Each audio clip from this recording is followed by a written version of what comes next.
Assalamualaikum warahmatullahi wabarakatuh, kawan-kawan. Selamat siang. Bertemu lagi bersama saya Agus di Siniar Langgam Pustaka.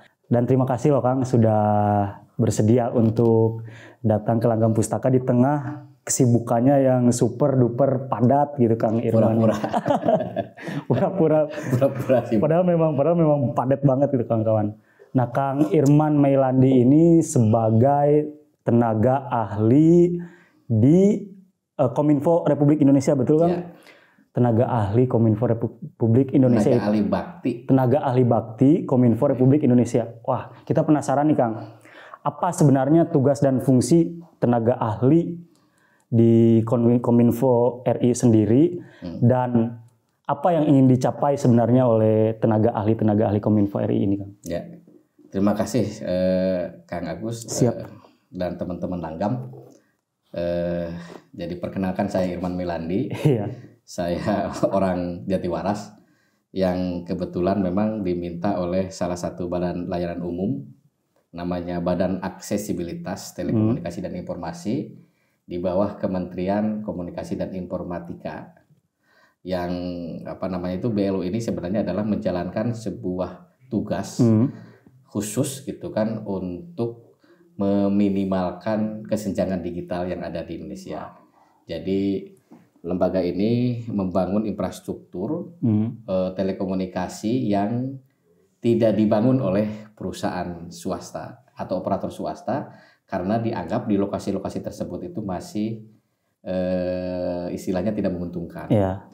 Nah, karena ada semacam tanggung jawab universal dalam menjalankan untuk pemenuhan kewajiban pemerintah untuk menyelenggarakan telekomunikasi di seluruh wilayah Indonesia tanpa terkecuali. Yeah. Yang sementara sebenarnya itu dimandatkan kepada operator seluler gitu kan atau operator telekomunikasi. Nah, karena mungkin ada beberapa lokasi yang dianggap sangat jauh, sangat terpencil sehingga dianggaplah blank spot gitu kan atau tidak ada sinyal atau tidak ada telekomunikasi yang terbangun, akhirnya Bakti ini atau Badan Aksesibilitas Telekomunikasi dan Informasi ini dimandatkan untuk membangun. Jadi ada infrastruktur, contohnya kalau dikenal dengan palaparing gitu ya, yaitu pembangunan backbone fiber optik mulai dari bagian barat, bagian tengah dan bagian timur, itu ribuan kilometer dibangun untuk menyambungkan semua wilayah-wilayah atau daerah-daerah yang selama ini tidak terjangkau. Nah, itu mulai barat contohnya di wilayah istilahnya Kepulauan Riau sampai Natuna, Anambas, turun ke bawah ke Singkawang gitu ya. Bagian tengah itu mulai dari ada yang dari Manado naik ke atas itu Kepulauan Sangitta Laut, kan turun ke bagian Maluku Utara, di sana ada turunnya ke Morotai, turun ke Halmahera Utara, turun ke bawah lagi Halmahera Barat sampai tidur Ternate. Ada yang dari tengah, dari istilahnya dari Sulawesi Tengah itu dari Luwuk gitu, Luwuk Banggai, Luwuk Kepulauan, Taliabu. Luwuk itu nama kota kan? Nama kota. Jadi Taliabu, Sanana gitu kan. Banyak banget. Sampai di ini. Nanti di bagian timur gitu kan. Mulai dari Waigapu, begitu Sumba Timur, naik ke Nusa Tenggara, ke Flores gitu kan, ke Maluku Barat Daya, Maluku Tenggara Barat gitu kan, Kepulauan Aru sampai Merauke dan masuklah ke Papua. Itu kan salah satu faktornya karena memang negara kita dikenal sebagai negara kepulauan ya Kang ya.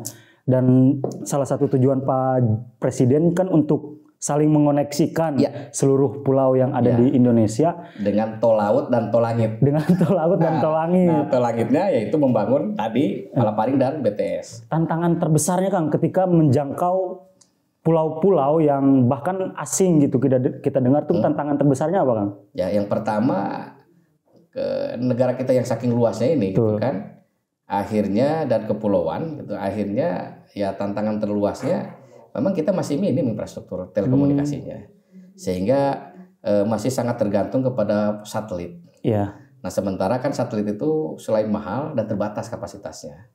Nah, yang paling mungkin itu paling besar itu memang lewat fiber optik gitu kan, dari mana serat kaca ini yang bisa menyalurkan. Sementara saya itu tenaga ahlinya bukan di pembangunan infrastruktur ya. Saya itu lebih banyak tenaga ahlinya ke pengembangan SDM. Berarti di daerah-daerahnya. Dan manusianya. Ya, manusianya. Bagaimana meyakinkan orang di kampung, orang di desa yang akses internetnya itu sangat minim, kadang tidak ada, itu mau menggerakkan dan mau bergerak terhadap situasi memanfaatkan telekomunikasi itu untuk kepentingan kesejahteraan masyarakatnya, kan ujung-ujungnya kayak menuju kesejahteraan. Nah, memang ini menarik sebenarnya adalah adanya tol langit ini yang tadi saya bilang ada tol laut, tol langit dan tol darat, kan? Maka yang dibangun di tol langit ini sebenarnya ingin menyelesaikan kesenjangan. Ini kesenjangan ini kan bukan hanya kesenjangan digital dari desa ke kota, ada juga dari pulau terluar atau pulau Jawa dan non Jawa gitu kan. Tapi juga kesenjangan digital antara Indonesia dengan negara-negara lainnya. Kita dianggap masih istilahnya akses internet kita itu kecepatannya masih sangat rendah gitu kan dibanding dengan kecepatan yang di Korea. Kalau dibandingkan Malaysia, dengan negara-negara terdekat kita kan misal Singapura, Malaysia itu kita jauh berbeda. Masih kita kalah. Selain soal kecepatannya juga ya soal tadi pemerataannya. Ya kalau kita kan terlalu luas dibandingkan dengan mereka yang negara digabungkan dengan yang lain dengan Indonesia kan sangat. Kalau negara-negara lain cenderung mungkin pemerintahnya mudah menjangkaunya ya Kang. Ya, dan cenderung juga hanya menggunakan satu jalan yaitu darat saja. Iya, gitu. betul. Kalau di kita kan sudah darat, udah ini. Contoh Papua ini. Papua itu kan kita belum bisa membangun infrastruktur backbone-nya dengan fiber optik semuanya. Kenapa? Karena ya jalannya aja belum tersambung.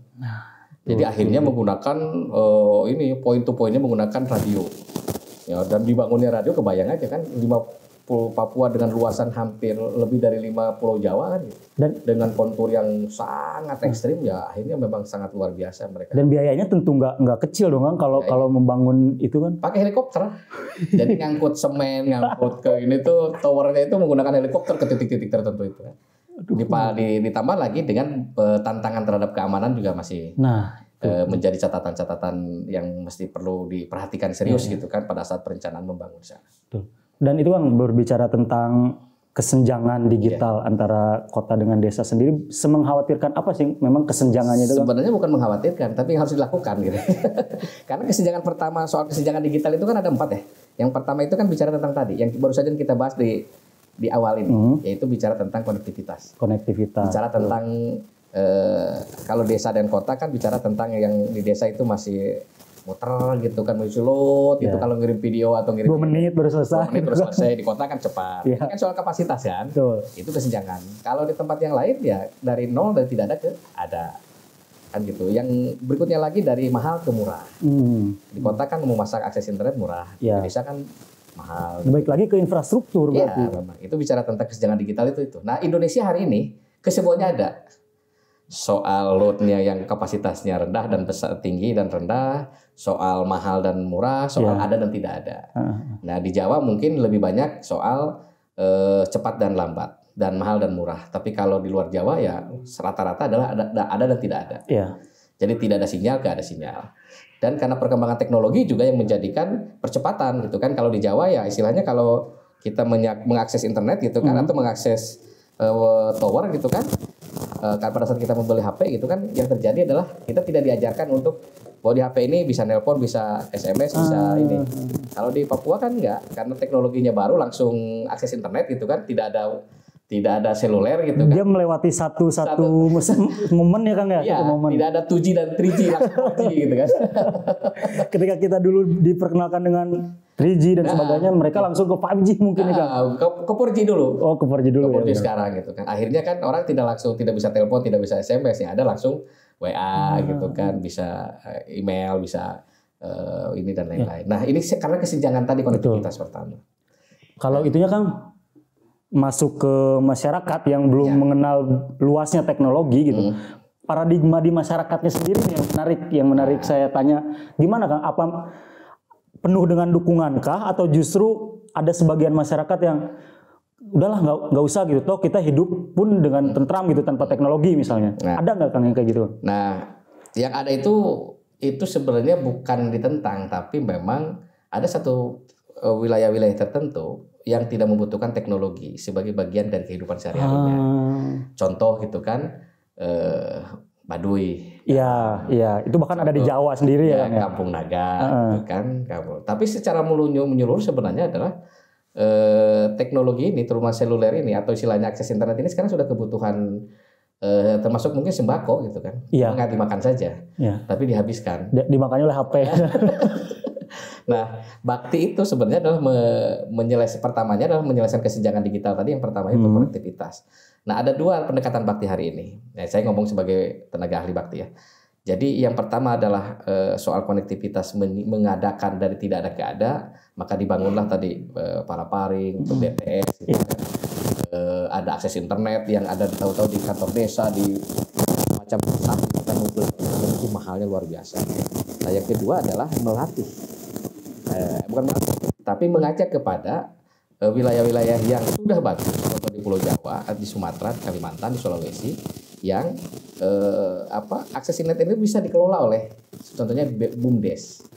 Nah, itu yang sedang kita lakukan juga di Tasik ya, di Jatiwaras, yaitu Badan Usaha Milik Desa itu melakukan upaya untuk membangun akses internet untuk masyarakatnya.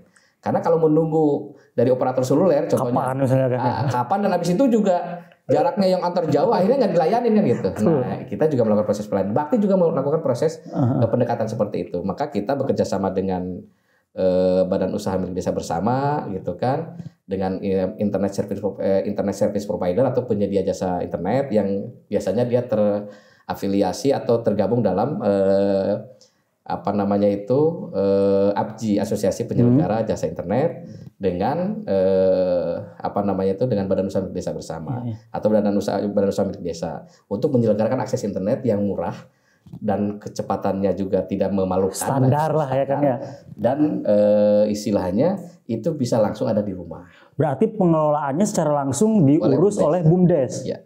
Nah, itu juga menjadi saya ada di situ di bawah desa dong berarti kan? Iya. Jadi saya di situ untuk mengajak desa-desa, dan akhirnya sekarang bukan hanya di Tasik di sini, di Jatiwaras ya, di Pancamandala, tapi sekarang sudah di hampir mungkin 100 tempat di Indonesia. 100 titik tuh di Indonesia. Dan ada yang percepatan pengelolaan bandwidthnya sampai 1,6 giga. Wih, besar banget dong. Besar banget, udah kalah lah kabupaten deh. Ini juga Pancamandala sendiri yang di Jatiwaras sudah 400 Mbps. 400 mengelolanya, walaupun dalam kondisi yang berat dan lain-lain karena berjarak jauh dan lain-lain.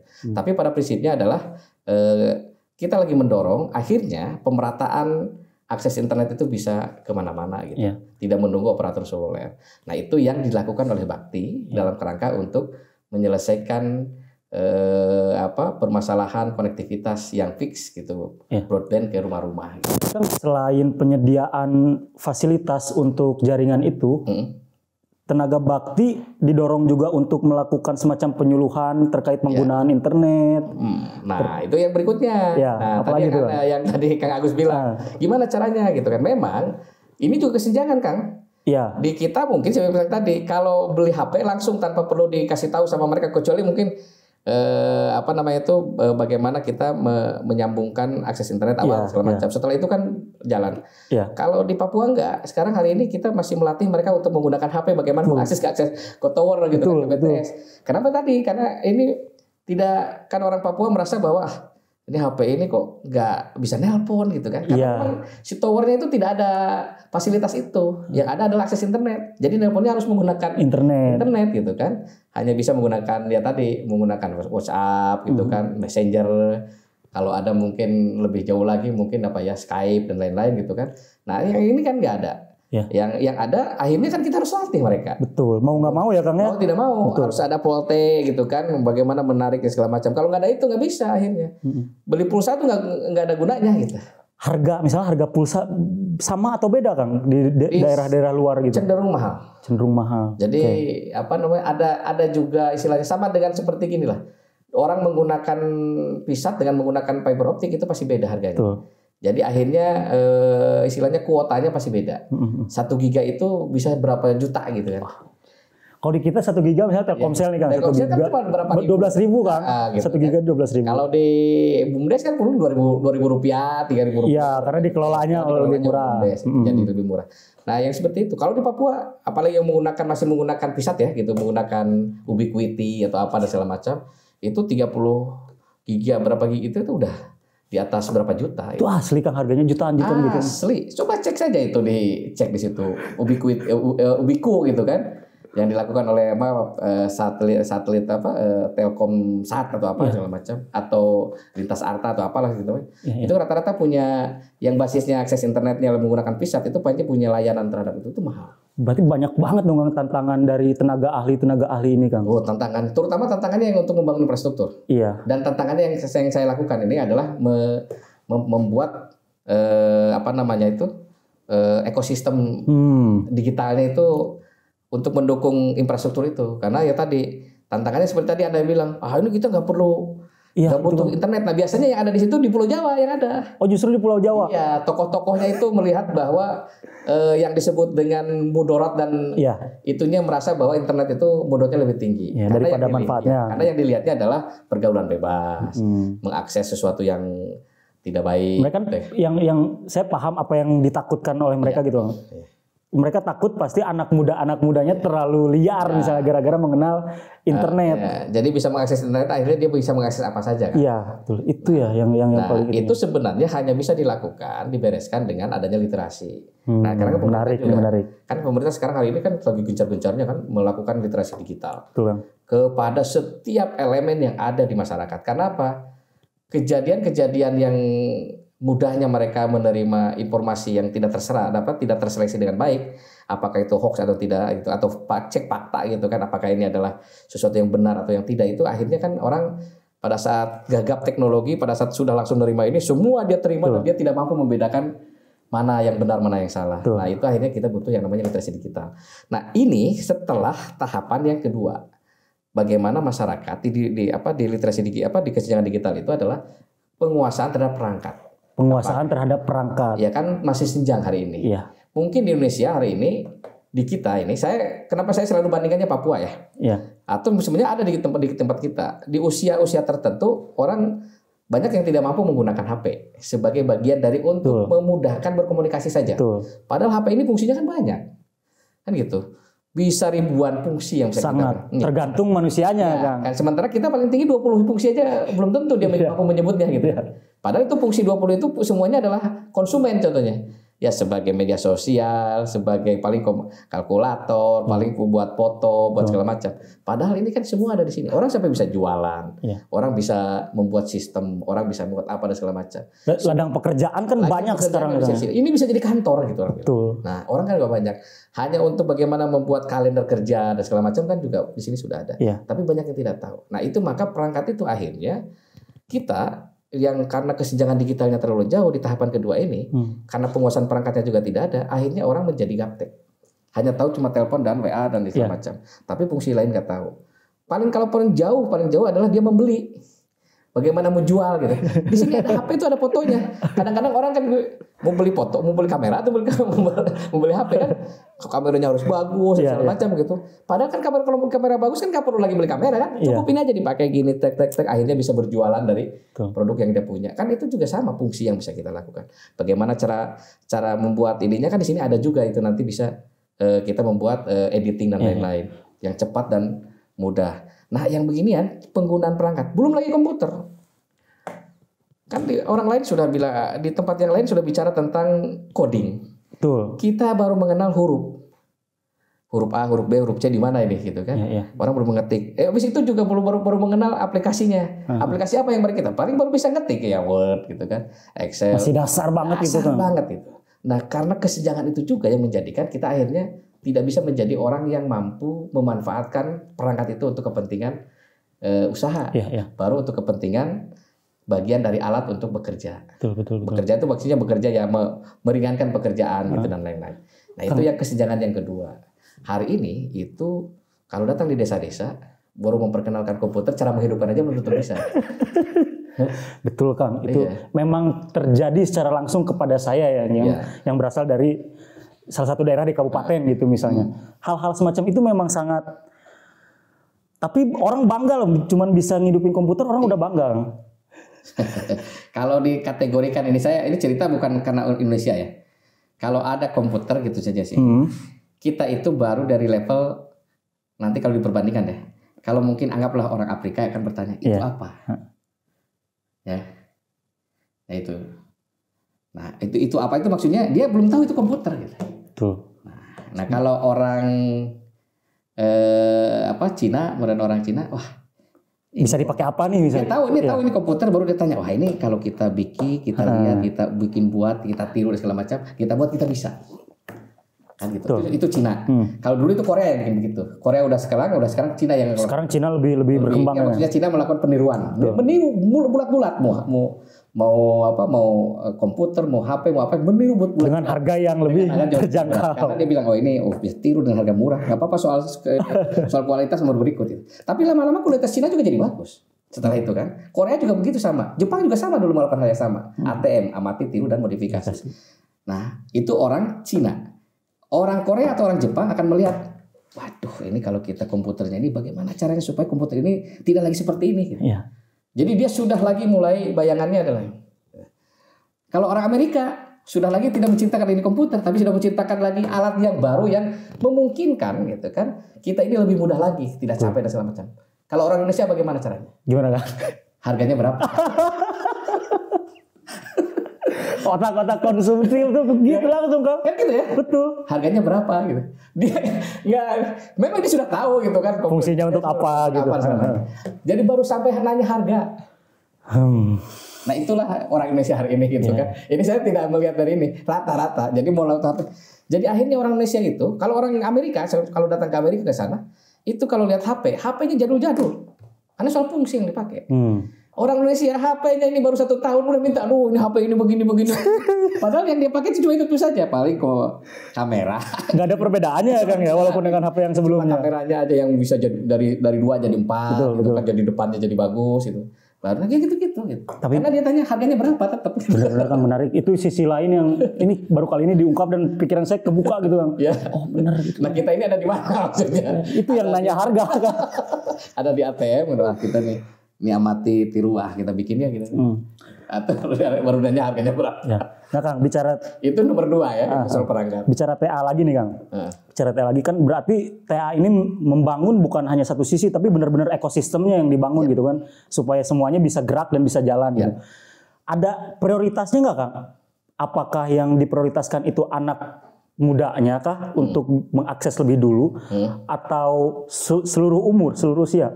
Nah, saya kebetulan memang saya itu diminta untuk fokusnya ke ekosistem ya, terutama yang disebut ekosistem itu wilayahnya adalah desa. Karena bicara tentang konteksnya adalah kesenjangan digital desa dan kota, maka saya mainnya di sini. Di sini yang saya harus hadapi itu adalah komunitas.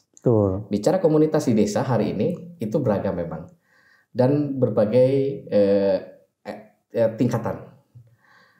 Jadi mulai dari tingkatan yang sebutnya adalah dari sisi profesi, ada orang petani, seniman, anak muda atau yang bekerja sebagai memang UKM dan segala macam. Ada juga yang memang pemerintah gitu kan dan lain-lain, agama dan sebenarnya kalau dalam konteks itu umum. Tetapi dalam konteks yang lebih fokus saya memang lebih banyak mendorong anak muda. Kenapa? Karena anak muda cenderung adaptifnya luar biasa. Lebih mudah gitu. Lebih mudah. Dan itu saya buktikan yang pertama soal konektivitas. Itu 98% itu anak muda, umur di bawah 24 tahun. Dari mulainya dari 19 keluaran sekolah lah. Yang tuanya cuma saya aja dengan dengan direktur yang satu lagi namanya Tutus. Yang lainnya betul muda. Terus yang kedua itu anak muda itu memang karena lahir sudah, kalau sekarang ya milenial sekarang kan langsung berhadapan dengan ini. Betul. Sehingga dia baru diberikan kepercayaan aja. Itu mereka mampu membangun infrastruktur hanya dengan semacam stimulan yang sedikit saja, melatih 1 kali, itu mereka menguasai keterampilan itu berkali-kali beyond pada saat dilatih. Sudah sangat jauh di atasnya. Kalau dilatih itu baru nyambungkan fiber optik, contohnya menggunakan angkat namanya spacer itu mereka sudah bisa mikrotik, sudah bisa membangun jaringan segala macam. Berarti mereka praktek juga kan? Itu yang di Tasik, yang di Pancamandala, Kecamatan Jatiwaras itu ada di itu sekarang mereka sudah bukan cuma di wilayahnya, sudah ke Salawu, sudah ke Garut, ke Pangandaran, ke Ciamis. Untuk ikut menggagas di daerah-daerah itu. Untuk melatih sampai seluruh Indonesia itu diinjak. Mulai Kalimantan, Papua, Sulawesi. Sumatera gitu kan, ke pulau-pulau mereka berangkat melatih orang-orang di sana. Kenapa? Karena padahal kalau dilatih semula cuma 1 kali gitu. Tapi mereka cepat. Sisanya explore berarti mereka ya. Mereka itu ya itu tadi karena adaptasinya cepat gitu. Iya. Ya jangankan mereka yang sudah ini, anak kecil saja bayi yang baru mengenal ini aja suruh buka-buka aja dia tahu mana mana titik yang ini, mana YouTube-nya dia tahu, udah mana itu. Kadang-kadang kalau sudah itu mana mereka harus kembali itu dengan menggunakan mana. Karena mereka bukan membaca ya Kang ya. Mereka melihat dan melatih sendiri. Jadi akhirnya tahu. Nah itu anak muda. Jadi membangun jejaring konektivitas itu sendiri jalan. Sekarang di sana itu 100% anak-anak muda. Ya. Putus nyambungkan lagi ini segala macam, saya biarkan terus. Dan ternyata juga menguntungkan akhirnya. Dari segi apanya berarti Kang dapat keuntungannya selain pengetahuan? Jualan ini langganan. Jadi setiap rumah ada yang 165.000, ada yang 200.000, ada yang pakai voucher. Iya. Yang pakai voucher walaupun 2.000 harganya, tapi kalau satu harinya ada 30 orang udah 60.000. Betul. Kalau 1 bulan kali 30 udah 1.800.000 itu pendapatan. Dari 1.000 misalnya atau 2.000 sejam gitu ya Kang. 1 jam atau 2 jam itu. Jadi karena memang orang nggak merasakan ini penting, besar sekali. Nah, proses yang kedua juga sama, mereka ini melatih orang, menguasai perangkat dan lain untuk teknologi, perangkat jaringan fiber optik, perangkat menggunakan radio, gitu kan? Itu mereka sudah jalankan sendiri, sehingga membangun tower sendiri, bangun dan menurunkan tower. Biayanya Kang swadaya? Ya dari desa dong kan, dan usaha milik desa. Ini Kang yang menarik juga nih terkait dukungan desa gitu, dukungan desa terhadap pengembangan teknologi di masing-masing wilayah. Yang akan lihat secara langsung di lapangan gitu Kang. Apakah memang slot-slot anggaran yang ada di desa itu sudah masuk sesuai dengan slotnya masing-masing atau justru biasalah banyak manipulasi dan sebagainya Kang? Kalau ini panjang ini mesti nggak apa-apa Kang. Materi sendiri.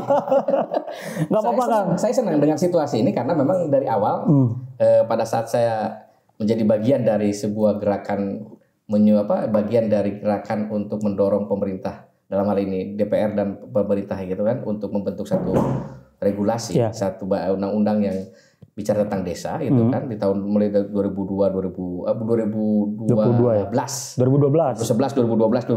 karena kan terbentuknya 2014. Nah, ada undang-undang desa dan undang-undang desa itu diterapkan pada saat zaman Jokowi keluar karena 2015 dia efektif mendapatkan menjadi presiden karena 2014 waktu lalu itu kan di akhir gitu kan.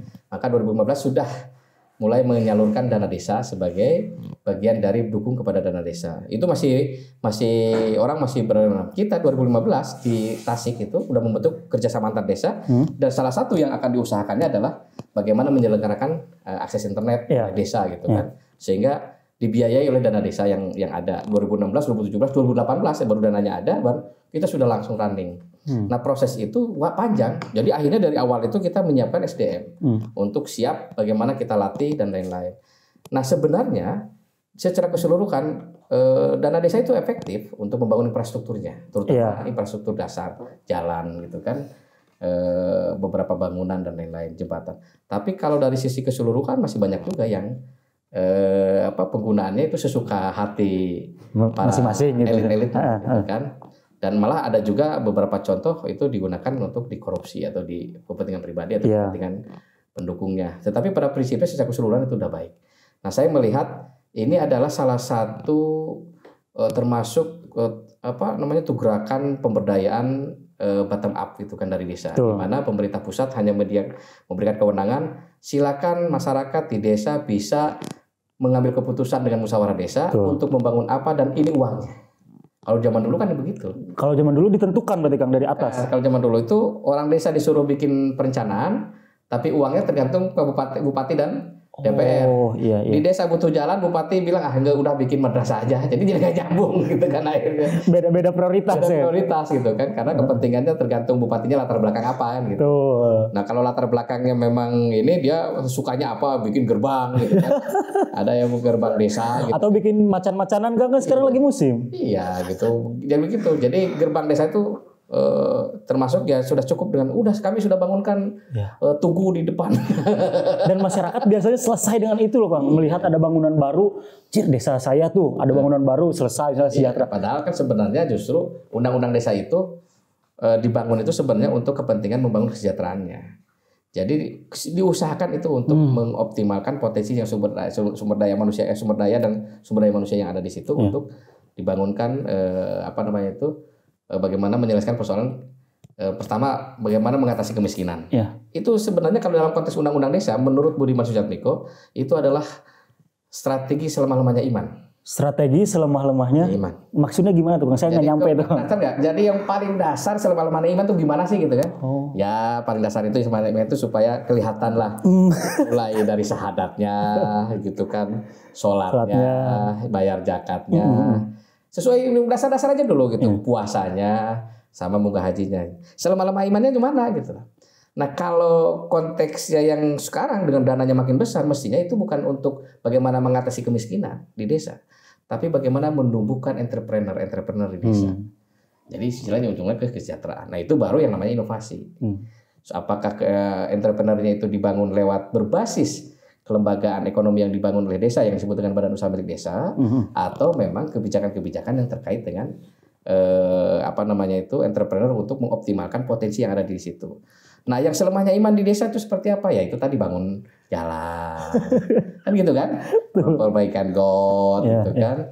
Terus istilahnya jalan ganggang dirapikan, gitu kan? Kantor desa dirapihkan. Bikin perpus. Itu yang selemah-lemahnya iman. Kan? Padahal sebenarnya kalau jalan selama ini orang di situ tidak terganggu dan masih tetap bisa dilalui lalu lalang ya, mestinya dipakai justru pakai modal usaha. Berarti ada skala prioritas ya. Itu kan soal kemampuan juga di masyarakat di situ terhadap imajinasi yang ingin dikembangkan. Karena banyak juga imajinasi yang sudah bagus di desa lain. Malah sudah puluhan miliar dia punya pendapatan dari hasil ininya. Pengelolaan desa sendiri gitu kan. Ya, Desa Kutuh contohnya di Bali gitu kan, karena mampu membuka keterbatasan akses masuk ke Pantai Pandawa gitu kan. Dan sekarang menjadi desa yang sangat kaya. Dulu termasuk daerah desa miskin. Sekarang menjadi desa kaya karena apa? Pendapatannya hampir 50 miliar per tahun kan? Per tahun. Dan dia sudah menyatakan dirinya tidak ada orang miskin di desa tersebut. Kebayang nggak itu kalau sudah begitu kan? Itu adalah desa yang jadi dana desa yang 1 miliar itu nggak ada ininya. Nggak ada artinya buat mereka gitu itu. Nah, juga ada desa contohnya Ponggok gitu kan. Nah, mudah-mudahan nanti desa-desa di kita di sini. Kalau sudah melihat dari skala ekonominya sudah baik. Kalau di daerah saya di sana di Tasik sekarang pasca akses internet ini sudah diselesaikan. Yang pertama itu kesenjangan pertama dan kesenjangan kedua, kita sekarang masuk ke kesenjangan yang ketiga. Apalagi tuh Bang? Itu soal konten. Soal konten. Ya, konten itu ada dua. Pertama adalah based, itu istilah selfie memperkenalkan diri. Yang kedua adalah menggali potensi yang mereka punya dan itu dimanfaatkan untuk kepentingan kesejahteraan. Nah, di level di sana, setelah kami bersepakat dengan para pimpinan kepala desa dan lain-lain bersepakat untuk memulainya dengan usaha peternakan. Mulainya peternakannya juga domba dan segala terus juga. Itu prosesnya adalah begitu banyak pihak-pihak yang lain terlibat dalam prosesnya. Pertama contohnya terlibat dengan perguruan tinggi, dengan Unpad untuk urusan peternakannya supaya SDM-nya siap. Bagaimana menyiapkan pakan, odot, pakcong, indigo pera dan berbagai jenis rumput lainnya. Itu juga kita siapkan. Kita latih mereka cara menanam. Cara menanam aja kita latih gitu kan. Paling dasar tuh Kang ya, paling dasar lagi. Karena kan setelah itu baru bagaimana menguasai bahwa tanaman yang cocok untuk pakan ini apa, untuk domba ini apa dan segala macam. Baru bicara kandang. Kandang kapasitas sesuai dengan kapasitas kandang pakan. Setelah itu baru kita kasih ternaknya. Setelah itu baru kita olah ternak itu sampai bisa digemukkan dan terakhir kita bisa jual. Itu terhitung modal berarti kan Kang ya. Kita belum bicara industrinya nih. Belum bisa industri. Ini baru bercerita tentang bagaimana orang serius dari sampingan beternak menjadi usaha ternak. Itu aja udah berat. Karena kan paradigma misalnya kalau ngikut domba misalnya sekalian bener domba can kaparaban gitu. Kebayang karek usaha kumaha gitu. Da eta ge dihitungna sekalian ya Kang ya. Nah, ini adalah bicara konten. Ini begitu banyak tahapan-tahapan yang itu. Ini tahapan selain pengetahuan, itu juga harus ke skill dan kedua adalah mengurangi beban.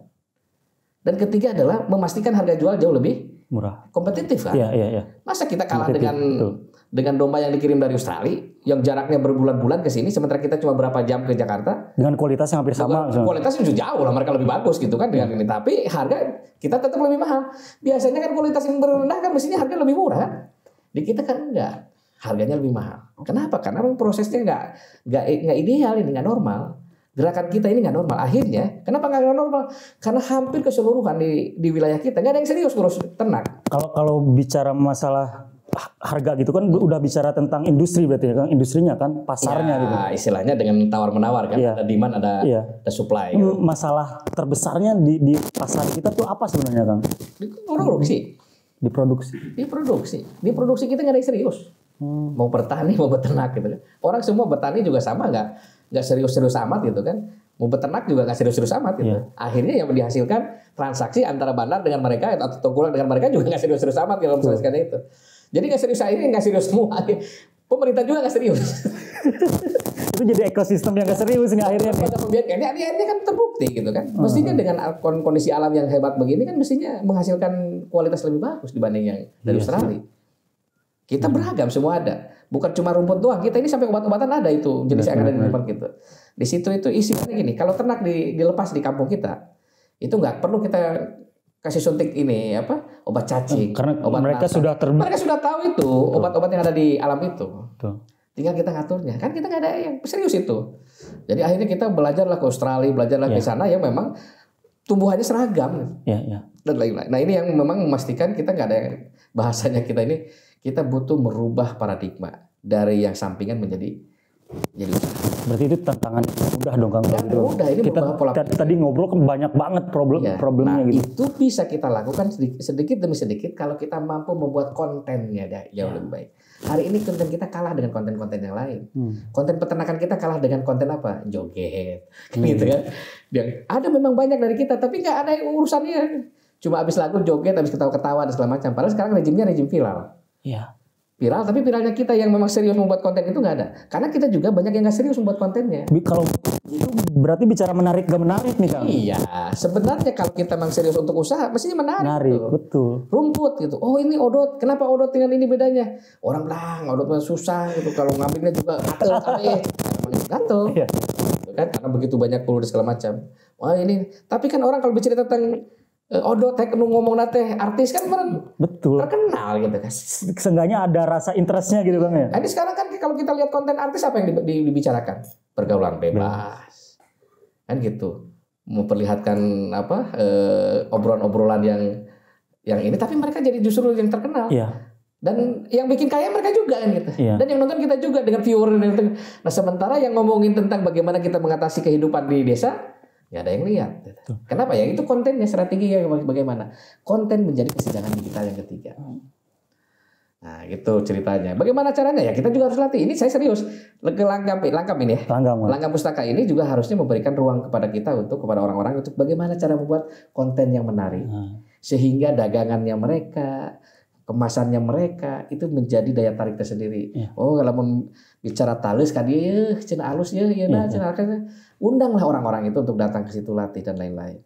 Dan itu butuh pelatihan memang. Selain memproduksi terhadap bagaimana konten itu menarik, kontennya sendiri juga harus dibuat dengan bagus kan, kualitasnya maupun kuantitasnya. Dan itu konten-konten itu diiringi juga dengan pengetahuan digital lagi kan. Betul. Sirkulasi lagi.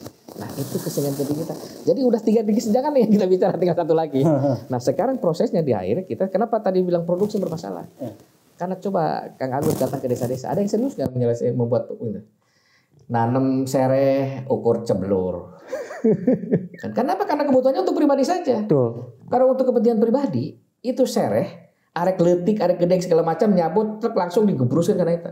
Tapi kalau pasar makan enggak, butuh spek. Bahasa kualitas berarti ngomong kualitas ya Kang ya. Sereh teh nu gedena kudu segede jempol. Teangan tah dina nu ceblur aya nu segede jempol. Karena memang dasarnya hanya gara-gara untuk kebutuhan pribadi. Berarti kita sedang dibawa menuju sebuah industri yang enggak lagi bicara pribadi nih Kang. Betul. Keren. Jadi karena memang tidak ada yang serius, saya bilang tadi nggak ada yang serius. Kalau serius seperti daerah-daerah yang sudah maju, anggaplah Garut hari ini memproduksi bawang Garut, memproduksi kentang, memproduksi itu kan ada serius. Memang minimal dia mulai dari awal sampai akhir itu diperhatikan betul. Di wilayah kita mah di sini, coba di daerah Bojong Asih ada yang serius nggak tuh? Banyak tuh dari mulai anggaplah dari Parung Ponteng ke sana gitu, kebun-kebun aku mah. Jadi nggak ada, paling tetangkalan baris segala macam aya di jerona. Aya nu melak nangka di gigireunana geus melak albiso, gigireunana aya melak kamper di sebelumnya ada melak. Ganas, albiso gitu kan. Kapol. Ayah cengkeh gitu kan, ayah kalapan segala macam. Akhirnya nggak ada satupun yang jadi gitu. Jadi. Padahal yang bagus itu kalau kalapa KB. Kan gitu. Kalau cengkeh kabeh kan gitu. Kita mah nggak ada yang serius. Kita bilang nggak ada yang serius. Jadi hayang unggal panen ayah, tapi setiap panen itu cukup gitu kan. Benar. Gitu. Jadinya nggak ada yang jadi. Nah itulah bicara tentang permasalahan. Apalagi yang tadi itu, yang soal tadi sereh. Gitu. Ya kepentingan pribadi mah seperti tadi. Terus putar dalamin gitu masukkan kan kan nggak. Tapi pada saat mau jual, yang tahapan di kesenjangan kita yang keempat. Bicara tentang bagaimana cara menjual. Tahap akhir nih Kang. Tahap akhir. Nah sekarang orang berpikirnya ke tahap akhir terus. Nggak mau lewatin proses yang 1, 2, 3. Ini ujung-ujung mau jualan. Akhirnya jualannya jualan apa coba? Minyak wangi. Yang produksinya juga dari luar. Produksi dari Cina. Produksi ini kita hanya reseller. Bukan memproduksi dari. Bukan produsen ya Kang. Uang itu begini terus akhirnya. Inflow, outflow. Jadi kalau masuk nanti jadi tekarasa di orang. Kenapa? Karena nggak ada yang produksi. Sementara yang diproduksi itu harusnya dari naon anu dibawa ti kebon, naon anu dibawa ti sawah, naon anu dibawa ti walong. Dan itu bermanfaat. Naon anu dibawa ti laut, diolah di urang, baru kita jual. Terus pasti itu ada uang masuk dulu, berputar dulu kepada tukang ngasah, tukang putar heula kan gitu. Itu terjadi yang namanya pengembangan ekonomi lokal. Nah, secara itu gross domestic brutonya itu naik. GDP walaupun ini bukan GDP kan kalau sebuah desa, tapi itu desa. Baru di situ daya belinya orang juga akan naik karena uang menyantol dulu di beberapa orang ini. Setelah daya beli naik, otomatis produksi nolnya kan juga naik. Apalagi kalau produksinya ini keluar. Nah, itu makin datang lagi uang gede sini, makin besar lagi. Nah, Kang, kalau gitu ada regulasi dong pasti kan, regulasi. Nah, sejauh ini Kang regulasi yang dirasakan gitu di lapangan, apakah memang sudah sangat berdampak dan menguntungkan untuk pelaku-pelaku industri itu? Kan sebenarnya banyak sekarang ada Kementerian Koperasi dan UKM, pendekatannya dan pelatihan segala macam, ada kementerian lain yang terlibat, ada pertanian dong. Sebenarnya semua juga udah mengarah ke situ. Tapi karena memang ini soal SDM jadi kita ini bicara e-commerce, baru yang satu lagi bicara IoT. Bagaimana supaya semakin mudah kalau di kolam gitu kan pakan kan sudah IoT. Jadi sudah alat yang bekerja dan segala macam. Nah, itu kedua tahapan yang terakhir nih. Nah, ini sekarang kita dipertontonkan ini terus gitu kan, ada produksi ditinggalkan ya. Tinggalkan. Itu yang sekarang banyak orang jadi akhirnya mari kita menjadi importir yang baik gitu. Datanglah ke Cina murah-murah harganya, datang ke sini. Itu sebenarnya ya sah-sah saja bagi sebuah zaman di mana sekarang kita ini borderless. Jadi tidak ada batas negara. Betul. Semua ini terbebaskan oleh transaksi ekonomi itu tanpa ada batas. Bahkan di detik yang sama kita bisa melihat apa yang sedang terjadi di Amerika misalnya gitu. Tentu yang kedua pada saat yang bersamaan juga kita lebih banyak belanja ke Cina daripada ke teman-teman yang dari Bandung dan segala macam gitu karena dianggap jauh lebih murah gitu kan. Terus biaya pengiriman murah dan segala macam. Ini menandakan bahwa kita itu memang tantangannya besar. Saya sih berharap di dalam konteks pembicaraan hari ini itu adalah orang walaupun bicara tentang teori kesenjangan yang 4 tadi ya, bicara tentang konektivitas, bicara tentang penguasaan perangkat, bicara tentang konten, bicara tentang yang terakhir ini jualan online dan IoT-nya gitu kan. 4 hal ini sebenarnya. Tapi ini 4 hal ini kalau dijabarkan satu-satu ini gedenya minta ampun, itu luasnya minta ampun. Betul. Konten gitu kan, bicara tadi gitu kan, kita ini mau jualan bagaimana? Oh nggak serius gitu ngurusin. Tadi itu saya sederhana itu ngurusin sereh gitu kan, sereh dapur, bumbu dapur, nggak ada yang serius Pak. Di mana gitu kan, yang serius. Tapi kalau yang serius pasti maju. Karena apa? Karena kebutuhan hari ini itu tinggi. Orang-orang itu kalau membeli di pasar berbeda dengan membeli di pasar online. Iya. Di pasar online itu kan 1 gram, 100 gram kan gitu. Di pasar nggak ada yang 1 gram, sabar aja. Dan memang nuletik lu pada kayak gitu sup gitu. Di kau teman enggak. Ini harus sebesarnya sama. Kalau cabai itu nggak boleh ada luka gitu. Benar-benar kualitas ya kan ya. Kualitas. Cengkeh tidak ada yang boleh luka, boleh ada yang putus, potong segala macam. Di urang makan coba masukin karena karung, kusukun. Atau kira misalnya 5.000-an, alah kira kita makannya kuya. Gitu. Kan gitu. Hari ini kita mah. Akhirnya orang percaya dengan kualitas itu. Nah kita udah siap atau enggak di sini? Enggak. Belum siap. Kalau desa belum siap, itulah kesenjangan. Desa belum siap. Ari kota ada pilihan-pilihan di desa-desa nu garoreng teh nu ieu ka desa gede nu baru untuk taman kan harus. Yang bagusnya ya. Jadi ngomongin itu kan nggak bisa satu episode juga. Ini menarik nih obrolannya Kang. Baik, tapi saya mau balik lagi ke TA lagi nih Kang. Ke masalah jaringan internet dan sebagainya. Titik terluar yang sudah diinjak oleh Kang Irman sendiri sampai hari ini daerah mana Kang? Coba Anda sebutkan mana semua. Saya sudah pasti insya Allah sudah injak. Saya ya? itu kalau provinsi sudah seluruhnya. Provinsi 30, sekarang berapa sih? 34? 36? 38. Sudah semua. Ditambahan itu. Contoh ibu kota Nabire, ibu kota Papua Tengah pernah saya. Ibu kota Merauke udah berapa kali malah. Ibu kota Papua Selatan. Ibu kota Papua Pegunungan Wamena udah mungkin 4-5 kali saya ke situ. Malah saya sudah berkunjung ke Yaukimo. Yaukimo itu berjalan sampai jalan kaki itu 7 kilo dari 7 jam. Dari titik terakhir saya diantar pakai mobil. Itu saking nggak ada akses sama sekali. Nggak ada akses ke sana. Jalan kaki lagi 7 jam ke sana ke gunungan. Jadi yang Papua Barat contohnya, Papua Barat Daya sekarang provinsi terbaru itu, Sorong apalagi itu mah. Mungkin setahun itu bisa 4-10 kali saya ke sana. Ke sana tuh Bang. Iya. Itu yang di wilayah Papua. Jadi kalau Jayapura, kan di Papua itu kan ada Papua, Papua Tengah, Papua Pegunungan, Papua Selatan, Papua Barat dan Papua Barat Daya. Itu udah semua. Maluku. Ini satu-satu aja kita bicara nih. Maluku ya. Pulau Seramnya, Ambon, Namleanya, Pulau Buru sudah, Kei sudah, baru Aru sudah. Pulauan Aru. Itu Maluku. Maluku Utara. Ambon, Ternate, Tidore, Ternate, Tidore. Morotai, Halmahera Barat gitu kan, Kepulauan Sula gitu kan, sudah. Sulawesi, mau darat mau laut itu saya semua sudah saya kunjungi. Lewat darat mulai dari Makassar ke Manado lewat darat bus 3 hari 2 malam sudah saya jalankan. 3 hari 2 malam Bang. Iya. Itu kan di darat itu mulai dari Makassar, Parepare, Palopo, Tentena gitu, Poso gitu kan ke maksana teh ke sananya itu Pohato gitu kan, Gorontalo, Manado. Udah saya jadi paham ini kalau ngomong gitu. Baru ke sebelah kirinya Donggala ke Ternate, baru ke bawahnya lagi kita ke Kendari gitu kan, Nusa Tenggara tuh sampai Bau-Bau, ke bawah lagi ke atas lagi ke Konawe Selatan segala macam. Jadi paham. Dan dari setiap titik itu Bang, apakah kawan-kawan yang ada di ya gimana tuh Bang? Saya ada teman di situ. Jadi keberuntungan. Kalimantan juga sama, semua sudah. Mulai dari Kalimantan Barat sampai di perbatasan. Kompleksitasnya sama nggak Kang masalahnya Kang? Beda. Karena ada yang satu lewat laut, ada yang satu lewat rawa, yang satu lewat gunung, ada yang satu lewat sungai besar gitu kan. So perjalanannya lewat sungai dan segala macam. Kalimantan semua jalan. Mulai saya pertama jalan mulai dari kalau dari Kalimantan Barat mau ke Sanggau ke Kuala, ke Kapuas, ke Sambas, kemana-mana sudah. Tapi kalau yang di bawah, contohnya saya mulai dari Palangkaraya masuk ke coba jalan sampai di Kalimantan Selatan gitu ke Banjarmasin.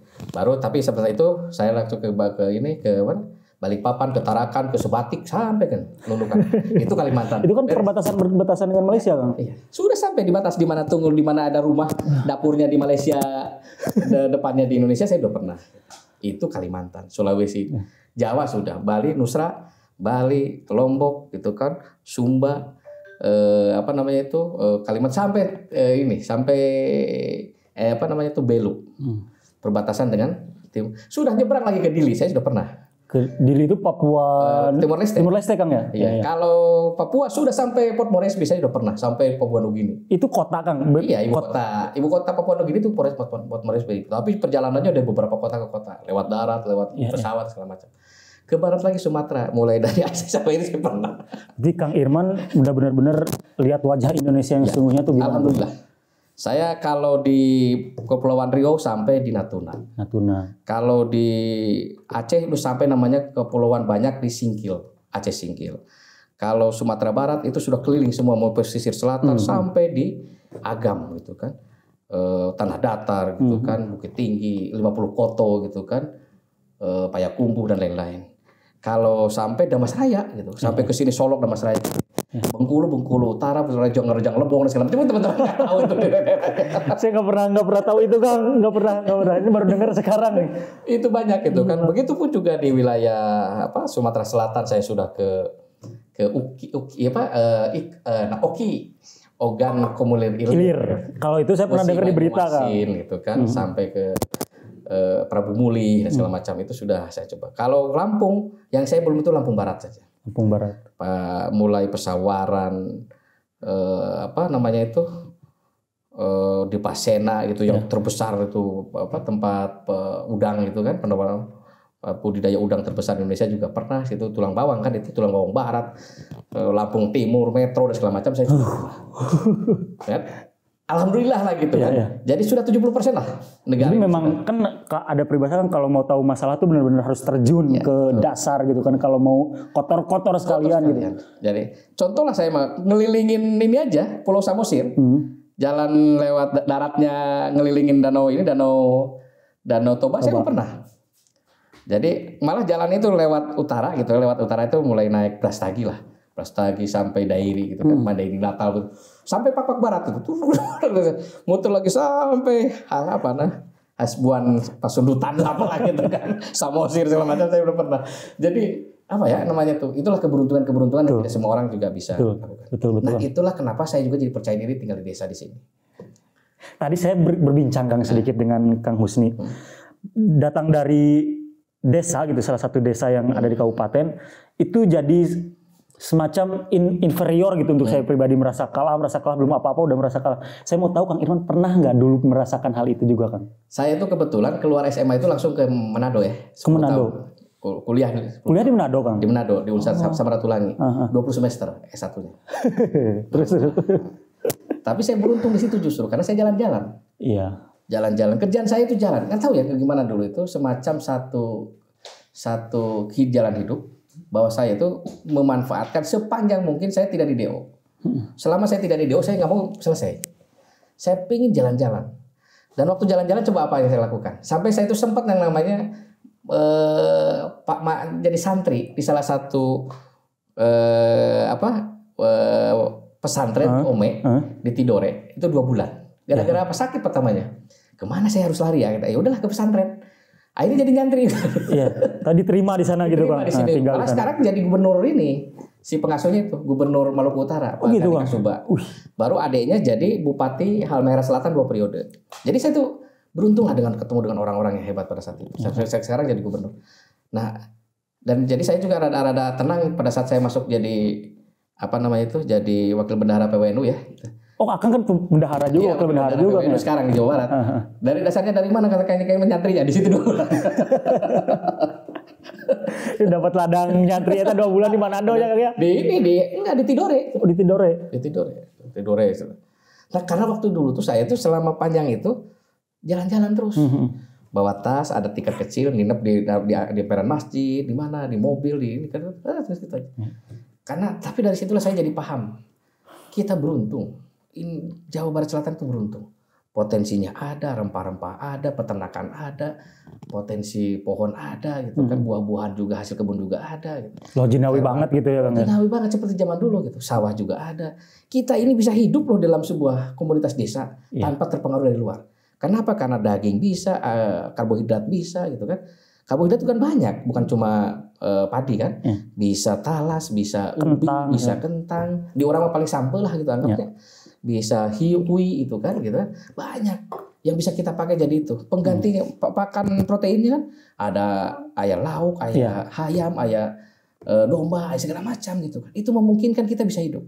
Mungkin soal teknologi aja yang kita akan kalah dalam konteks dalam waktu dekat ini. Maksudnya apa? Kenapa kita anggap bahwa ini tidak ada potensi? Itu potensi semua ya Kang. Potensi semua. Dan pasarnya juga ada di kita. Harus diingat hari ini. Siapa yang menguasai pasar, siapa yang menguasai produksi dan menguasai pasar, itu pasti maju. Karena ekonomi lokal. Maksudnya apa? Pasar kita juga di Jawa Barat. Iya. Jawa Barat ini kan besar sekali gitu. Jadi tanpa perlu kita harus menengok yang tempat lain gitu kan, di kita aja udah gede gitu. Hari ini kan Cina melakukan itu. Cina itu kalau sudah mampu menguasai pasar Cina, pasti dia menguasai pasar dunia. Karena pasarnya ada di situ sendiri ya. Dia tanpa menguasai dunia pun dia hidup. Kan gitu. Ya kan orang berusaha di Cina aja udah hidup. India juga sama. Apalagi kan India dan Cina hari ini sudah menjalannya hampir sama jumlah produknya. Betul. India sekarang sudah hampir melewati sebentar lagi. Kenapa? Karena Cina hari ini sudah karena kesadaran pendapatannya makin sejahtera. Sedikit-sedikit ditekan ya Kang ya. Bukan begitu. Akhirnya orang jadi nggak mau menikah, nggak punya anak. Iya. Sekarang kecenderungan orang maju kan begitu.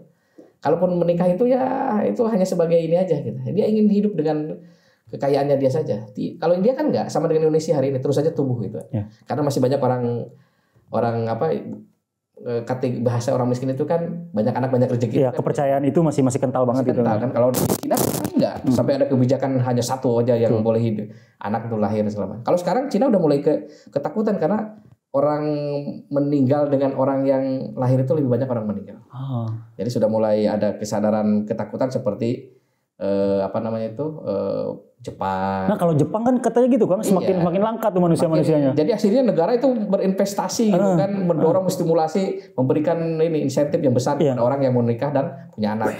Kamu pindah ke Jepang aja. Nah gitu kan gitu. Nah proses-proses seperti itu juga sama. Itu juga sama dilakukan di negara-negara seperti Perancis, Eropa pada umumnya begitu. Ya. Sehingga akhirnya kan Eropa, negara-negara maju itu kan sekarang kelemahannya adalah makin banyak orang tua, tapi makin sedikit orang produktif. Di Indonesia terbalik. Sekarang itu akan banyak produktif. Demografi ya Kang ya? Bonus demografi tahun 2030-an. Jadi hari ini itu udah sangat banyak. Dan tantangannya sangat besar juga. Kalau kita tidak siap, maka dia akan jadi beban. Tapi kalau kita siap, itu akan menjadi satu milestone bagaimana Indonesia akan bergerak jauh lebih kreatif. Nah, caranya bagaimana? Kesadaran untuk tinggal di desa itu harus dimulai. Kesadaran kalau semua melihat bahwa kota menjadi pilihan untuk mensejahterakan dirinya, kabayang kita. Semakin banyak dengan ketidaksiapan ya, terutama orang desa, ketidaksiapan SDM. Apa yang terjadi? Pasti jadi beban kota dan desa jadi nganggur. Sementara ini butuh makan. Akhirnya dipasok dari luar. Beas dipasok dari ketergantungan luar. Lagi dong jadinya kan? Ya jelas, jagong di luar, kedelai di luar, daging di luar, segala di luar. Nepi ka lauk-lauk di luar. Anu boga balong naon-naon kan. Gitu. Akhirnya yang terjadi adalah negara harus menanggung biaya uang yang dibayarkan dalam bentuk dolar. Maka yang terjadi adalah nanti cadangan devisa makin berkurang. Cadangan devisa berkurang, impor makin ini, maka terjadilah negara korup ini jadi bangkrut. Korup. Dan itu udah banyak negara yang terjadi kan gitu Kang ya. Contoh-contoh selain jebakan hutang sebenarnya adalah jebakan orang tidak produktif. Ngeri. Ya kalau dibatur di negara lain mungkin karena mau produktif juga negaranya memang susah untuk produktif. Indonesia. Iya, karena sumber alamnya terbatas mungkin gitu. Kalau Indonesia kan sumber dayanya sudah subur deui, gunungna meletus. Sumur deui. Kan gitu ya. Kan orang mau positif, justru gunung meletus itu bagian. Syukur, alhamdulillah. Syukur bagian dari mensuburkan tanah. Iya. Itu hebat. Kumaha Indonesia sok. Dibere ku Allah kan gitu. Ya makal diruksakeun wae ya terus. Saking karena tidak ini, geus ruksak geus ripuh, datang banjir bandang, karak ceurik. Anu rada hese prediksi mah kan hiji Indonesia mah, gempa.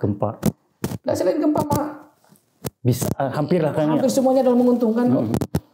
Berarti kan paradigmanya nih sekarang diubah ya Kang ya. Jadi desa membangun Indonesia gitu kan? Ya, dari desa untuk Indonesia. Dari desa untuk Indonesia kan gitu istilahnya tuh, dari desa untuk Indonesia. Dan saya teh kenapa memang untuk itu teh karena yang supurilingan di desa gitu. Arek nu kumaha ge nempo jelema nu kumaha dengan bahasa nu kumaha saya masih pernah temui. Iya. Sok saya di mana nu can ketemu lah. Mungkin aya sih seperti Nias saya belum can. Kan itulah ke Nias dan Siberut. Apal tadi mana Nias dan Siberut? Enggak, mana saya tahu Kang. Nias itu kepulauan yang berada di sebelah barat provinsi Sumatera Utara. Baru Siberut itu ada di wilayah kepulauan yang ada di sebelah barat Sumatera Barat. Ini saya juga pernah dengar nih, ada satu kutipan menarik bahwa bukan desa lah yang bagian dari Indonesia, tapi Indonesia lah yang menjadi bagian dari desa. Kuduna mah dan memang Indonesia lahir, desa itu lahir lebih dulu daripada itu. Tuh. Dalam undang-undang desa itu disebutkan dengan namanya rekognisi. Ya itu jadi negara mengakui gitu kan sesuatu yang memang sudah terbentuk dan sudah terjalankan dengan baik sebelum negara ini lahir atau merdeka. Karena desa sudah lebih dulu. Contoh soal aset. Lamun eta aset desa dan itu sudah jadi tempat pangangonan, tempat di mana dulu tempat bengkok di mana dulu itu dijadikan areal yang diberikan kewenangan kepada pemerintah desa karena teboga gaji bahwa sok tak olah eta tanah eta dan tidinya tak eta teh menang dicokot ke pemerintah. Itu harus dijalankan sampai sekarang oleh desa. Itu salah satunya. Dulu gitu kan kita sudah punya kebijakan lamun aya nanaon teh gitu kan untuk menyelesaikan pernikahan tidak sesuai dengan segala macam gitu kan sudah diatur dalam penyelesaiannya dengan itu aturan itu harus diakui oleh negara. Punya formula sendiri gitu kan masing-masing desa. Dulu gitu. pada saat mengambil pemerintahan itu strukturnya begini itu bisa. Maka ada pengakuan desa disebut dan desa adat.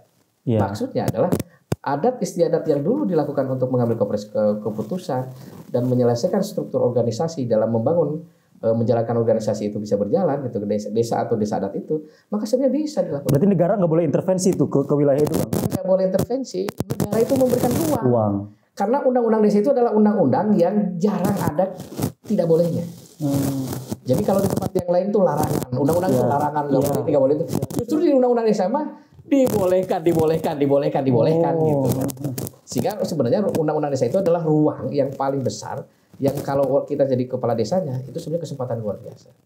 Ada rekognisi, ada subsidiaritas. Sepanjang orang desa mau, sepanjang orang desa mampu untuk menjalankan sesuatu yang sedang dijalani ini, maka sebenarnya pemerintah di atasnya itu tidak boleh membangun. Karena sudah dilakukan. Luas banget berarti kesempatannya sebenarnya kan. Karena itulah sebenarnya undang-undang desa itu dimulainya dengan apa? Penyerahan dan pengakuan kewenangan. Pemerintah kabupaten membuat daftar kewenangan. Desa bikin peraturan desa tentang kewenangan tersebut. Wah, gitu jelas. Berarti si pemerintah kota kabupaten itu harus menyesuaikan dong. Ya, akhirnya. Karena kan orang desa itu kan udah ada sebelum Indonesia lahir. Indonesia lahir. Itu yang namanya. Dan jarang itu ada pengakuan itu. Kalau yang lain, kalau bedanya dengan undang-undang Pemda, undang-undang apa namanya? Jadi saya jadi blocking ya. Jadi apa namanya itu? Apa namanya itu kalau undang-undang itu desa itu? Undang-undang itu penyerahan kewenangan itu. Kewenangan yang dibagi itu otonomi ya, otonomi. Tapi bukan otonomi sebenarnya, itu lebih pada jadi kalau kabupaten dan provinsi itu kewenangan pusat yang diserahkan kepada daerah. Kadang-kadang yang sudah diserahkan itu dicabut lagi kan gitu. Nah, kalau desa mah nggak mengakui terhadap apa? Itu luar biasa. Hak asal usul. Wah, makin panjang nih perbincangan kita. Panjang. Wah, kalau ngomongin desa lebih ini lagi gitu kan. Tapi kita ngomongin tadi anggaplah dari kesenjangan digital Saya senang karena momentumnya kegiatan ini bisa berjalan. Kalau untuk urusan desa nanti saya sebagai tenaga ahli Kementerian Dalam Negeri. Beda lagi nih Kang, beda lagi perannya. Banyak peran nih Kang Irman nih. Keren. Alhamdulillah memang di Januari ini juga saya diminta oleh Dirjen Bina Pemerintah Desa untuk menjadi tenaga ahli juga di. Selamat Kang. Ya. Dan terakhir nih Kang. Ya.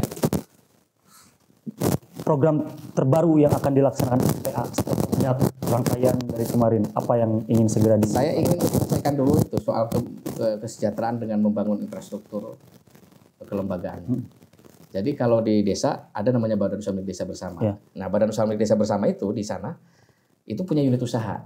Jadi unit usaha itu salah satunya berbadan hukum perusahaan terbatas PT. Ini berjalan. Tadi yang menyelenggarakan IT. Nah, sekarang akan membangun lagi pemberdayaan masyarakat lewat peternakan. Usaha peternakan itu nanti koperasi badan hukumnya. Jadi kita itu lagi bikin holding Badan Usaha Milik Desa Bersama. Yang nanti kalau pengurus Badan Usaha Milik Desa Bersama itu akan fokus kepada apa? Dia akan fokus kepada membentuk unit-unit usaha lainnya dan bagaimana memastikan dikelola oleh orang-orang profesional. Maka dia harus merekrut orang-orang itu. Nah, jadi seperti Menteri BUMN lah. Nah, kalau desanya banyak, walaupun ini desanya dianggap orang bilang, desanya apa nih pendampingannya, potensinya segala macam. Tapi kita akan terus melakukan proses itu. Tapi kita benerin ini. Ini saya yang IT udah hampir selesai. Sudah anggaplah dia udah mandiri dan segala macam. Tahun kemarin, alhamdulillah pada saat musyawarah desa itu, sudah pendapatannya setahun itu sudah 1,1 miliar. Biayanya dan segala macam, akhirnya punya bersih itu sekitar 170-an juta. Kalau yang ini peternakan kalau udah bisa juga bagaimana mengakses pembiayaan gitu kan, bisa meningkatkan kapasitasnya menjadi besar. Mudah-mudahan dia jadi mandiri. Akhirnya mudah-mudahan di jalan saya akan cari lagi yang lain. Mudah-mudahan nanti bisa jadi memang Badan Usaha Milik Desa itu bisa jadi mitra usaha dengan pemerintah gitu. Jadi apa bahasanya tuh, jadi kontraktor lah gitu, jadi IO lah, jadi apa gitu. Ini semuanya bergerak ya kan ya. Gitu kan, dan semua dijalankan oleh orang anak-anak desa. Keren. Nah, tepuk tangan dulu untuk Kang Irman kan. Itu. Nah, itu memang harus jadi, akhirnya kan bicara tentang kelembagaan itu. Ya sedikit aja lah soal kelembagaan, saya menggunakan teorinya nggak muluk-muluk. Pertama adalah teorinya dengan kucaran ningrat saja, bicara tentang bagaimana membuat aturan main, norma-normanya dan lain-lain. Baru kedua bicara tentang bagaimana SDM yang disiapkan ketika sarana prasarana. Itu nanti kalau diadakan terus itu akan membangun pola baru itu. Pola untuk bergerak sendiri. Nah, itu yang sedang kita coba uji. Kan kalau itu sudah jadi sistem, kalau semua sudah bergerak kan enak gitu Kang ya. Nah, karena juga diinikan oleh teori ini sosial. Di situ ada yang namanya bonding, kerekatan. Kita enak ngomongin antar desa karena ada yang namanya kekerabatan. Kerekatan antar satu sama lain gitu kan, apakah lewat interaksi sosialnya, karena bersedarah atau karena ada keterkaitan darah atau segala macam. Ini kerekatan itu bondingnya ada situ. Lalu kedua bicara tentang bridgingnya, jadi ada yang menjembatani satu sama lain antara berbagai komunitas yang ada di situ. Baru yang terakhir baru linkage-nya, bagaimana menghubungkan komunitas satu dan komunitas yang lebih di atasnya. Wah, kalau itu semua udah berjalan enak banget kayaknya melihatnya. Jadi teori-teorinya jadi guna gitu kan. Jadi saya beruntung lah gitu kan mendapatkan banyak pihak yang melinkage dari satu komunitas ini dengan dengan perbankan, melinkage dengan komunitas perguruan tinggi, melinkage dengan ini. Akhirnya sebenarnya itu nanti berjalan sendiri gitu teorinya. Nah, itu, dan yang terakhir ya saya kenapa memang ke peternakan, karena tadi soal ini setiap nabi sebelum jadi ngurus orang gitu kan, mengurus domba dulu gitu kan. Jadi meneladani. Karena di situ juga banyak pelajaran di situ gitu kan, bagaimana proses-proses di sini itu bisa jalan. Jadi ya udahlah ngurus domba dulu lah gitu. Nanti kalau domba jadi nanti insya Allah dia akan mengurus orang gitu kan. Betul. Apakah nanti di apapun lah dengan mekanismenya. Sekarang ya namanya juga belajar berorganisasi, belajar itu. Tetapi pada prinsipnya saya beruntung begitu banyak teman, banyak orang yang kita diskusi gitu kan, dan itu saya praktekkan.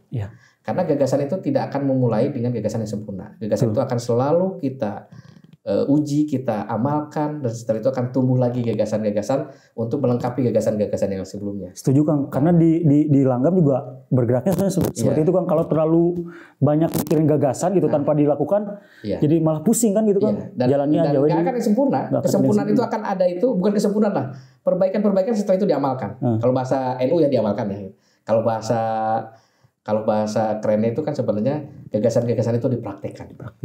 Nah, dipraktekkan, ada beberapa ini kita lihat meningkatkan itu terus gitu kan. Tapi gagasannya nggak boleh berhenti nih. Seperti tadi, saya akan mesejahterakan masyarakat lewat peternakan. Itu kan konsepnya di situ banyak bicara tentang komunitas. Nah, komunitas itu siapa? Oh, ternyata komunitas itu orang per orang petani.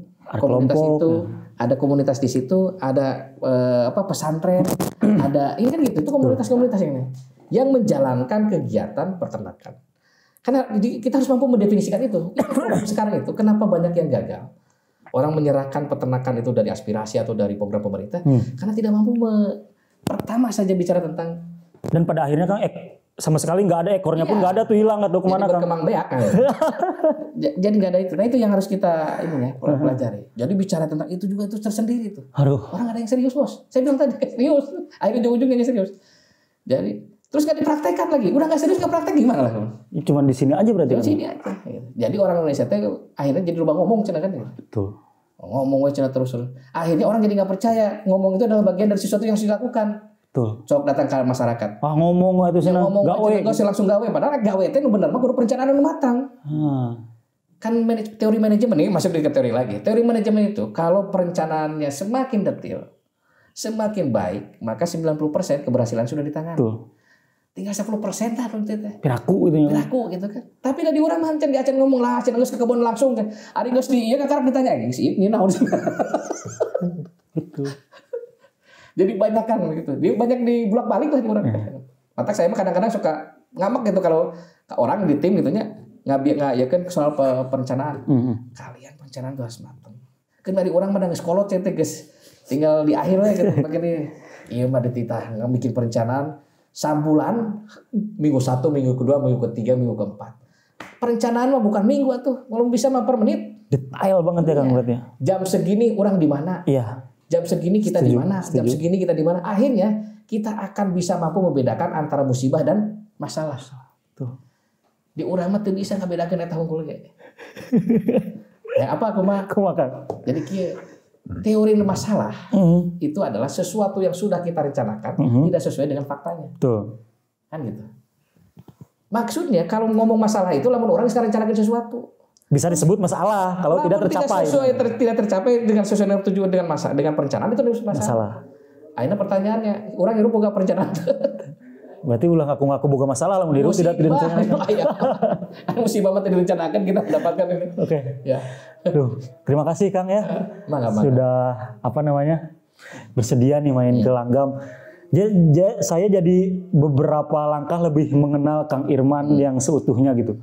Tokoh yang ternyata penuh dengan gagasan gitu, penuh dengan gagasan. Bener loh Kang, saya serius Kang. Gagasan-gagasan yang tadi kita obrolkan tuh sebenarnya sangat dekat gitu dengan kita, cuman tinggal praktik, dan kalau tidak ada praktik ya nonsen gitu ya Kang. Ya. Dan itu mungkin juga yang sedang dilakukan oleh Langgam Kang. Secara bertahap. Saya lihat anak-anak muda yang sudah punya banyak buku, aduh. Kalau dulu kalau saya masih muda terus terang ini pasti saya baca semua ini. Sekarang mah jadi baca buku hiji tuh Karena mungkin lelah perjalanannya kan panjang sekarang, makanya udah banyak perjalanan jadi lelah. Kalau dulu saya terus terang ya kalau datang ke suatu tempat saya ke Gorontalo, paling senang saya ke rumah dosen. Apa yang saya lakukan berminggu-minggu berhari-hari itu? Saya bongkar semua itu buku-buku dan segala macam. Menemukan harta karun gitu ya Kang. Seperti itu. Akhirnya orang saya sadar tidak sadar atau sampai ibunya bilang ini orang pasti ada jadi sesuatu nanti ke depan. Padahal saya mente karena gitu. Aing baheula lama saya teh ngomong gitu teh naon teu boga duit. Teu bisa jajan. Jadi lamun sekolah batur mah ka warung, saya mah ka perpustakaan. Ya, biar terlihat seolah-olah rajin padahal mah nya rajin gitu teman-teman. Nah, dari perpustakaan mah ka baca kabeh aing. Wah, seru banget nih kawan-kawan obrolan bareng Kang Irman. Kang Irman sehat-sehat selalu. Alhamdulillah. Mudah-mudahan amin. Ya, segala rencana yang sudah dipersiapkan dengan matang tercapai. Amin. Dan segala program TA-nya juga tercapai. Amin. Dan semoga kita bisa ngobrol lagi di lain waktu, Kang. Siap. Terima kasih kawan-kawan senior Langgam Pustaka. Sekali lagi saya minta tepuk tangan dong buat Kang Irman, kawan-kawan. Semoga apa yang sudah kita bincangkan sedikit banyaknya ada manfaat. Dan kalaupun tidak ada manfaat, ya mungkin itu kekurangan dari kita. Terima kasih. Assalamualaikum warahmatullahi wabarakatuh. Waalaikumsalam warahmatullahi wabarakatuh. Kang, hatur nuhun pisan, Kang. Bisa.